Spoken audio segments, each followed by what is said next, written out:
Welcome to the Monetary Mixtape with Will Hoffman, founder of Hoffman Wealth Management. In this podcast, we help fellow Gen Xers simplify complex wealth issues that are important to Gen X. We do this by cutting out the mundane material and using a refreshing approach to finances in a way this skipped generation appreciates. Join us for this ride where we explore financial planning and wealth management as Will Hoffman draws from almost 20 years of experience and brings to you qualified guests to help be your latchkey to tricky monetary affairs. Welcome to Monetary Mixtape with your host, Will Hoffman, where we talk about the ever-forgotten Generation X. I'm Wendy McConnell. Hi, Will. Hi, Wendy. How are you today? Oh, I'm doing great. How are you? Good, thanks. So I had a pretty interesting transaction over the weekend, which brought Generation X into the future. And I'm sure this isn't the first time this has happened, but we ushered in all kinds of different music and then ushered in the technology behind this music with things like Napster and then all the stuff you downloaded to get or used to get viruses on your computer like LimeWire and everything. Yes. I really enjoy playing golf. I've played golf for a long time in my life. I was playing with some friends over the weekend, and we don't just play stuffy golf. We have music going, and we were really having a good afternoon, and we played with a guy I'd never met before, and he had his music playing, and he had a killer soundtrack going, and it was again a new phrase to me, and maybe it's been called something else, yacht rock, and it was really just some great stuff from the 80s, maybe late 70s and early 80s, right up Gen X's alley. And I said to him, what channel are you listening to? Thinking it was maybe something on Pandora or something. And Right. He goes, this is my playlist. I said, on your phone? He goes, well, I have it on Spotify. I'll share it with you. So we've come full circle to sharing music again, but not on a CD that, had a handwritten playlist on the front. He sent me a whole 435 song playlist through Spotify, and our office was kind of jamming all morning because we were listening to this, and it was incredible. So it was just brought me full circle to The mixtape. The mixtape, right? Yeah. It's now not a mixtape. It's a shared link of a playlist that there's now 435 songs long, and we don't have to play and record at the same time to capture it from the radio. Yes, or wait for that, annoying DJ to not talk all over the song. What I'm wondering, so if you share a playlist, you have to share it with somebody who also has Spotify? I think so. Okay. I was logged into my Spotify, so what he texted me, I was able to open and immediately get into on the car ride home. So it was on the car ride home from the golf course. I was able to immediately get into this playlist and found our at least a few hours worth of music on our family vacation drive. At least for me, I don't know if my kids are going to be as enthusiastic as I am, but we'll see. They'll be in the back with their tablets and their phones and their head. After I'm done listening to the Monetary Mixtape on Spotify, I can just bounce right over to my new playlist and listen there. Wouldn't it have been great if we had headphones back in our day when we took our family vacations in the car? It was 8-10 hours long, and they were, remember the headphones? They were like the little things that sat on your ears. It was just like what is the material I'm thinking of? Like a sponge, sort of. Yes, it's kind of what's on our microphones. It's right in front of both of us right now. Yeah, we you would think that I would know how to say that. But yeah, even before that though, I remember being young, like having nothing but a book in the car. And there was 3 of us in the back seat. Right, playing a license plate game or Stitch Dog or something, right? Yeah, Punch Buggy. See, when we were heading on vacations as kids, we had our Game Boys. That was probably at junior high-ish, I guess. We had our Game Boys, but then we were screaming for batteries every hour because the batteries would die. Was that something that your parents made sure to pack? Yeah. Okay. They knew better. There were plenty of batteries, and if there weren't, you gave them to Rob. I want my batteries. Why'd you give them to my brother? Oh, geez. Yeah. Yeah. Sibling rivalry. Yeah, dueling Game Boys and dueling mixtapes, I guess, Yeah. because then we had our Walkmans, but now our earphones are either in our ears or over our ears, and the kids can't hear anything. Thank goodness. Which will be fine, right? Yeah, they don't need to know. So today we're talking about Roth. Who's Roth? Well, Roth, we're going to talk about Roth IRAs and Roth IRA conversions. It's a topic that I want to make sure Gen Xers hear, given our time horizon to retirement. The oldest Gen Xers are in their late 50s and going to be thinking about retirement sometime in the next 5 to 10 years, starting to plan for retirement. And the Roth IRA and the Roth IRA conversion are some benefits that they need to understand and know about. There are some tactics that can be a bit confusing, because in addition to an account that is holding investments and hopefully growing or moving with the market, there are some tax implications. So I want to make sure that first and foremost, we're explaining to folks that they should be consulting with a tax advisor or tax professional when making these decisions, not just a financial advisor. We're making sure they're getting some tax insight, because there are some tax implications that we want to make sure that they understand, that they can take advantage of, but we don't want them to fall victim to something that they shouldn't be doing given their tax situation. So, and everybody's tax situation is different, just like everybody's financial plan and everybody's financial situation is different. So making sure that before you pull the trigger on doing a Roth conversion or opening a Roth IRA, you're having a conversation with a tax professional, because Roth IRAs, unlike traditional IRAs or our 401ks, they have some tax limits or some income limits. So we want to make sure that we understand that the income limits change every year. This year for 2023, they just increased. And if you are a head of household or single, you're capped at earning $153,000. Anytime after that, you can't participate in a Roth IRA, or you can't make a new contribution to a Roth IRA. Let's say that. Married filing jointly, it's $228,000, or married filing separately, more than $10,000, which is a very, very low limit. So again, you want to make sure that you understand where your income is before you make a contribution, because then there's some tax penalties if you're making a contribution to something that you weren't eligible for. So we don't want you to be paying penalties. We don't want you paying interest on those penalties. Having those conversations with your financial advisor, or with your tax advisor, is important. Why do they have those income limits? Because in my opinion, the Roth IRA is a very lucrative type of an account that somebody can have. And of course, we know our government's not going to give us too much of a good thing. So they're going to cap how much we can put in, and they're also going to cap what we're earning to put in. Because, the difference between a Roth IRA and a traditional IRA, or traditional IRAs, money's going to be taxed when it comes out. The Roth IRA, that money is after-tax dollars that are contributed. So you've already paid taxes on this money, but it grows tax deferred, and that money comes out tax-free. So we have the ability to really accumulate a nice amount of money that it has a pretty significant tax advantage when it's time to use it in retirement, when it's time to pass it to our next generation. Of course, it's going to be capped. It's going to be capped at how much we can contribute. This year, we can contribute $6,500 or $7,500 if we are over the age of 50, which Gen X, we're getting there or there. So we're over the age of 50.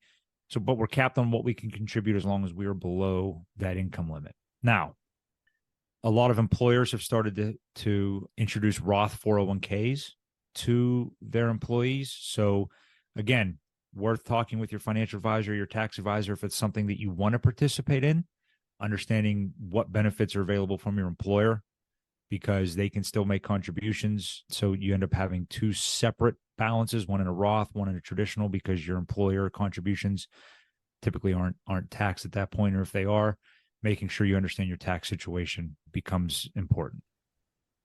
One thing to understand about a Roth IRA, if you were to run out today and say, I qualify, I'm going to open a Roth IRA right now, those tax benefits are only eligible after that account has been open for 5 years. So again, given the Gen X time horizon, that's why I feel like this is an important topic to discuss, because if we are thinking about retirement sometime 5 years or later, we have some time. We have time to make sure the account's open. And then once that account's been open for 5 years, you qualify for the money to come out tax-free and penalty-free. So you have to spend at least 5 years from the time that the account opens before you can withdraw anything from it. Well, you can withdraw it. You're just subject to taxes and penalties on any growth. Taxes as well? Taxes as well. So just the taxes, penalties on the growth until that 5 year period, and then it's off to the races. You do qualify. So, which is different than our traditional IRA, which is what we're accustomed to.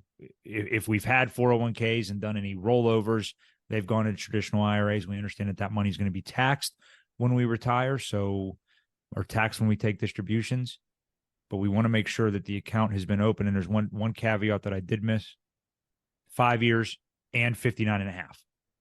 So after just like a traditional IRA, there's no penalty. 59 and a half is that age that the account gets those benefits. So 5 years and 59 and a half are two very important dates to remember. The other cool thing about a Roth IRA that's different than our traditional IRA, our traditional IRAs or traditional 401ks at age 73, right now we have to take what's called a required minimum distribution. And that's when Uncle Sam says, okay, you've enjoyed the benefits of this tax deferral long enough. It's time to start taking money out of these accounts for us to collect our taxes on there. Because the Roth IRA isn't taxed, there's no required minimum distributions. So you don't have that annual deadline that you have to worry about getting money out of your 401k or out of your IRA. So that's a nice benefit. You may be thinking, what do I do if I'm not eligible? I earn too much. I'm above that $228,000 threshold for a couple that's married filing jointly, or that $153,000 threshold for somebody that's single. What do I do? I want to take advantage of these benefits. How do I do it? Well, the first way and the first thing to consider is what's called a Roth IRA conversion. What a Roth IRA conversion is taking your traditional IRA and converting it to a Roth IRA and paying the taxes when you do that conversion. What happens is you have your Roth or your traditional IRA open. You say to your custodian, whoever's handling the account for you, I want to make this a Roth. They make the conversion, and whatever you convert, whatever dollar amount you decide to convert, you owe the taxes on. Now, those taxes can either be collected during the conversion from the account, or you can pay the taxes on your own. The reason why that's an important decision is if you pay the taxes on your own, you don't pay a premature distribution penalty on those taxes. But anything that is not converted into the Roth IRA, a premature distribution penalty of 10% is necessary if you're below the age of 59 and a half. So if you owe $5,000 in taxes because of the conversion and you just have it withheld from the account, you're going to owe another 10% premature distribution penalty on that $5,000 or a $500 tax penalty.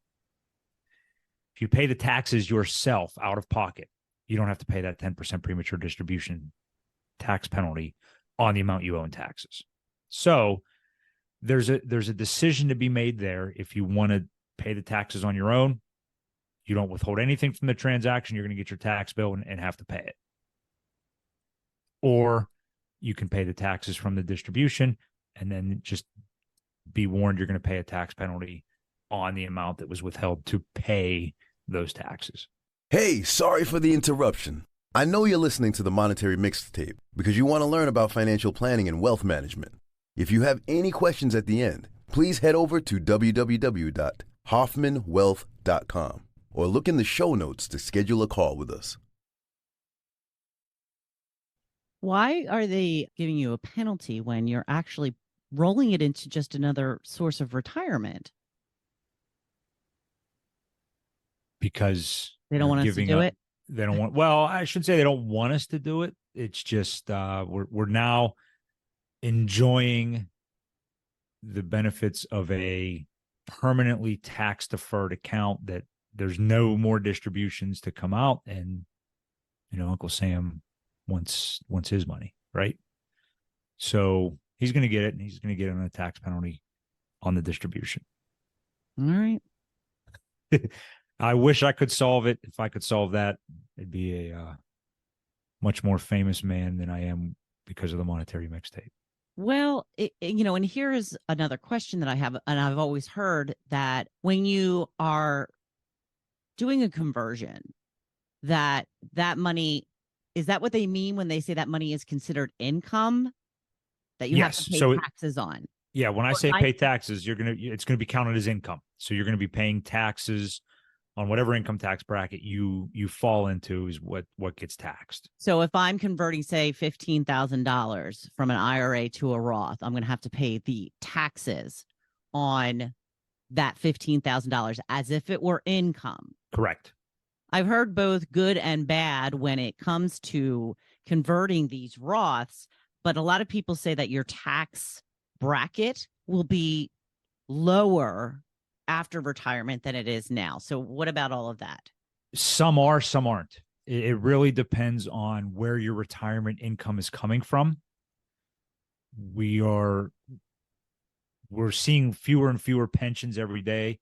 I've said it before on the show. I'm sure I'll say it again. Gen X is going to be really the first generation that is responsible for our entire generation funding our own retirement, because there's so few pensions in existence anymore.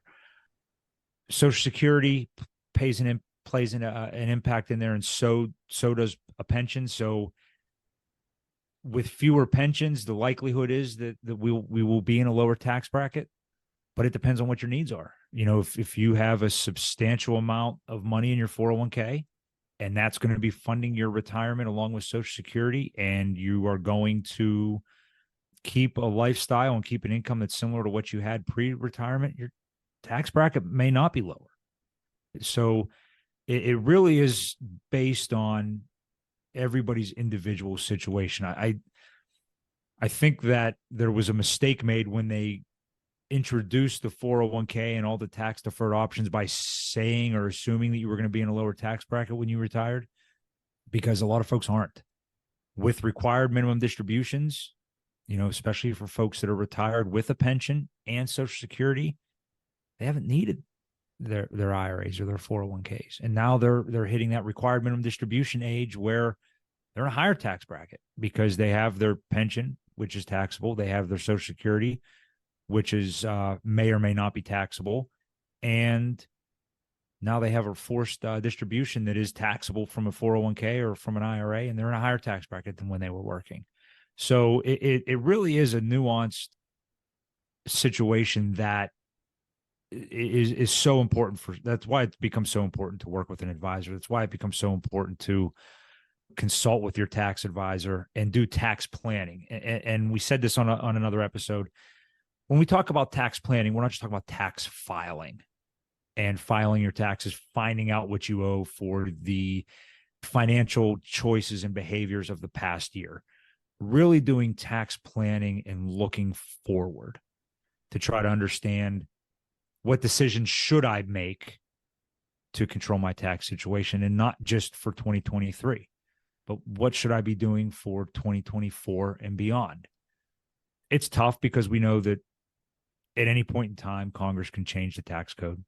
So it is a challenge to think forward a bit there, or to plan forward, but taking advantage of what we can while it's available is important. And that's why the Roth IRA becomes so important, and a Roth conversion becomes something to consider, because it could be a hefty tax bill now to do a Roth conversion, but it could be money that's well spent on taxes now, so that there isn't money spent on taxes, not just in the future by us, but that money from a Roth IRA passes to future generations tax-free. So you could be setting them up to, to have tax-free money for their retirement or for their, enjoyment or use, which, thinking about the tax situations of your kids, could become important. And I don't know, my three boys are enjoying a pretty nice tax situation right now because they don't have any money. So they're not paying any taxes. The best time to be alive. Right. Right. They're actually, giving me a little bit of a tax deduction, which is nice. But another benefit may or may not be that taxes more than likely will go up at some point. Yeah, that's a fair assessment. As the political winds change, so does the tax code. I would say historically, we are at a moderate level of taxes right now. We've seen higher tax brackets, we've seen lower tax brackets. That becomes a challenging thing to predict. But let's just say the government's never going to be in a shortage of needing money. No. So as the political winds blow, so will tax brackets, and so will the tax code. It's nice to have that bucket of money that doesn't have any tax impact, because, in addition to our traditional IRAs needing to be taxed when that money comes out, anything we're doing in a non-retirement account traditionally has a tax implication, whether it's capital gains, whether it's income taxes from dividends that are paid. You talk about two buckets there that do have tax implications.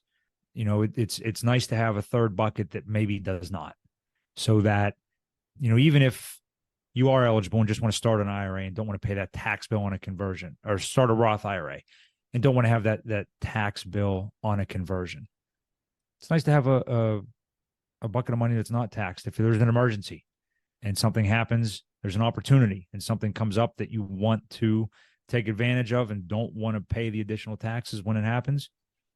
In retirement, you have that bucket of Roth money that you can use. Because, and if we remember talking to Alice Heath, our behavioral financial discussion, seeing that tax bill, whether it's even just withheld from our account or if it's what we pay ourselves, that hurts. That can have a negative implication and make the decision for us, regardless of whether it puts us in a better situation or not. Just watching that transaction occur and seeing that money, sent off to Uncle Sam could be a reason why folks make the decision not to do a distribution. So, or do a conversion, excuse me. So, there's some behavioral stuff in there too that goes beyond just the logic or illogical use of the tax money.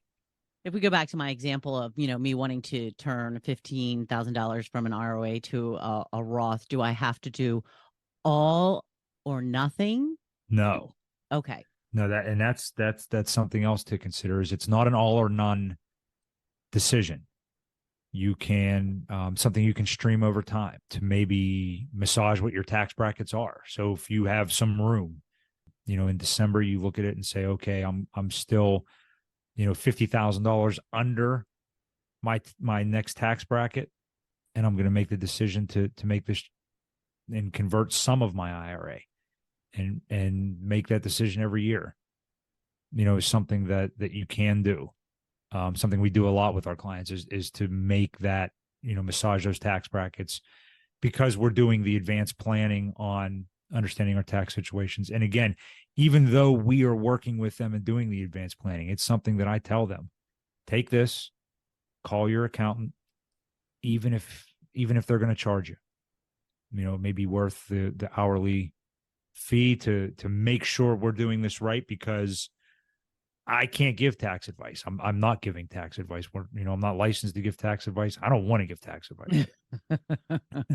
I want to understand enough about how the taxes implicate our client's situation, but getting that that blessing from the accountant to, yes, do this, or no, hold up, don't, is just as important, because once you make that decision and the ball drops and we celebrate Happy New Year, we can't go back. Right.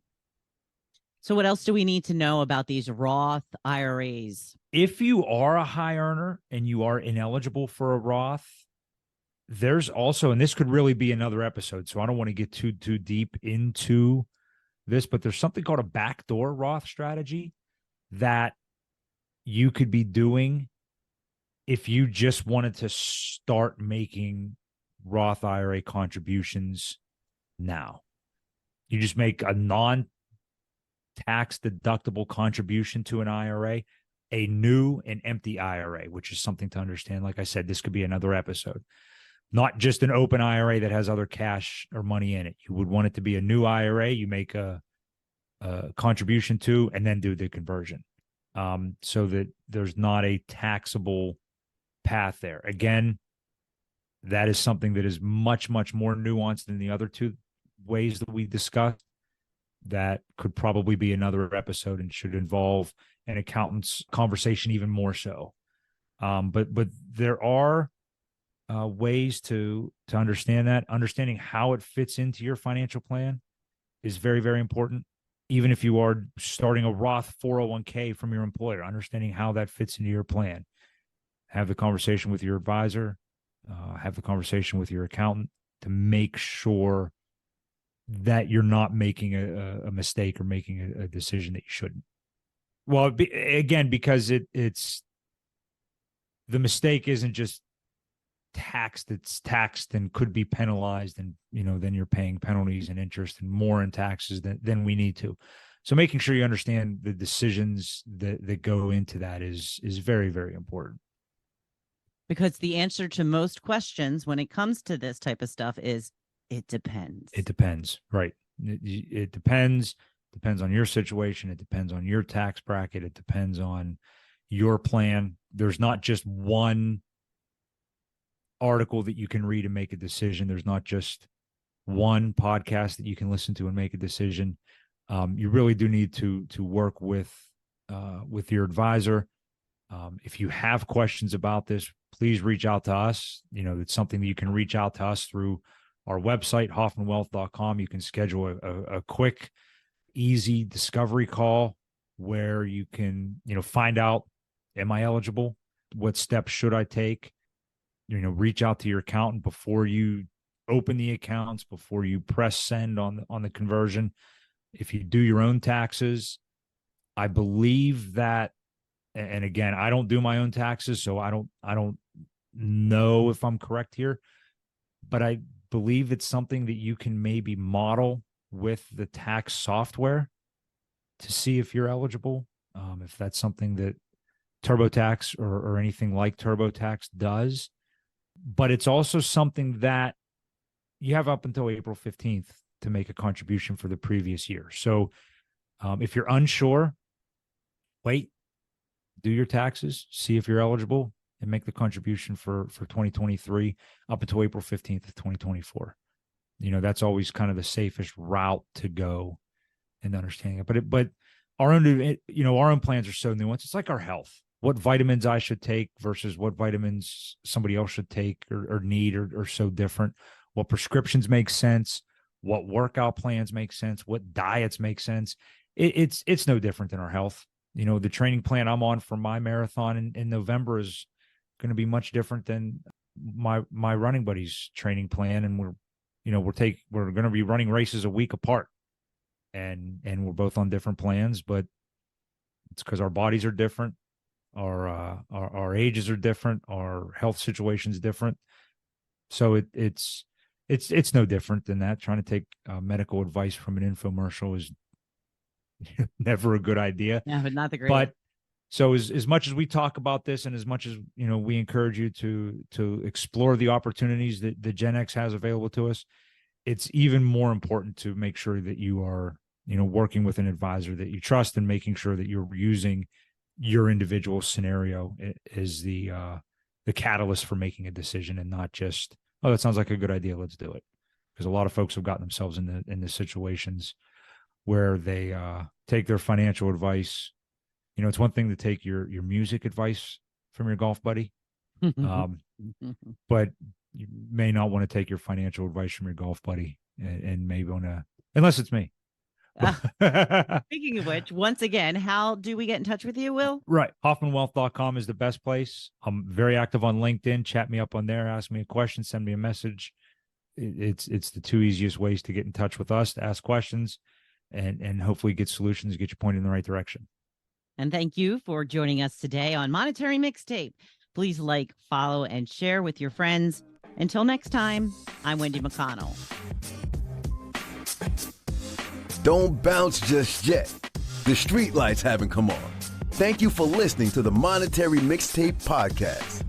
If you thought this episode was dope, then click the follow button to be notified when we drop a new episode. Visit our website at hoffmanwealth.com or give us a call at 724-522-5411. And don't forget to click the follow button to be notified when new episodes become available. The information covered and posted represents the views and opinions of the guest and does not necessarily represent the views or opinions of Hoffman Wealth Management. The content has been made available for informational and educational purposes only. The content is not intended to be a substitute for professional investing advice. Always seek the advice of your financial advisor or other qualified financial service providers with any questions you may have regarding your investment planning. Securities offered through LPL Financial, member FINRA SIPC. Investment advice offered through Private Advisor Group, a registered investment advisor. Private Advisor Group and Hoffman Wealth Management are separate entities from LPL Financial. All performance referenced is historical and is no guarantee of future results. All indices are unmanaged and may not be invested into directly.